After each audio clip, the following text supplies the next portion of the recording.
Your questions. Caroline Downey from the National Review is here. Thank you for being here, and why don't you kick us off? Thank you for having me.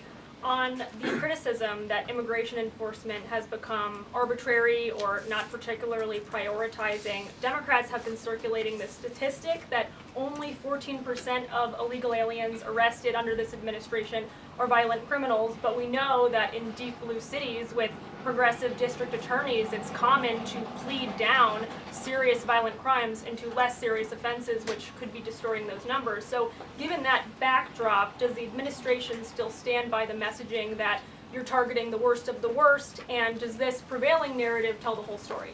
Well, thank you for bringing this up, Caroline. I've seen this CBS report floating around.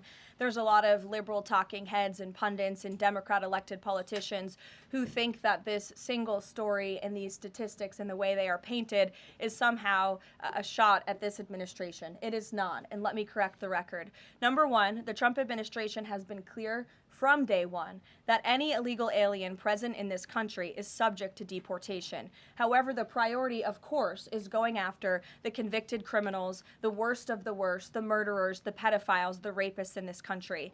Interestingly, in the CBS story, what the Democrat talking heads on television are not saying is this line. Nearly 60% of ICE arrestees over the past year had criminal charges or convictions. And among that population, the majority of the criminal charges or convictions are for nonviolent crimes. Oh, well, what are nonviolent crimes, you ask? This has coincided with what DHS has been saying all along, that approximately 70% of illegal aliens arrested under President Trump have pending criminal charges and or prior convictions. And these so-called nonviolent crimes, drug trafficking, distribution of child porn, burglary, fraud, DUI, embezzlement, solicitation of a minor, and human smuggling, just to name a few. So just because a crime is not violent in nature doesn't mean that crime is victimless.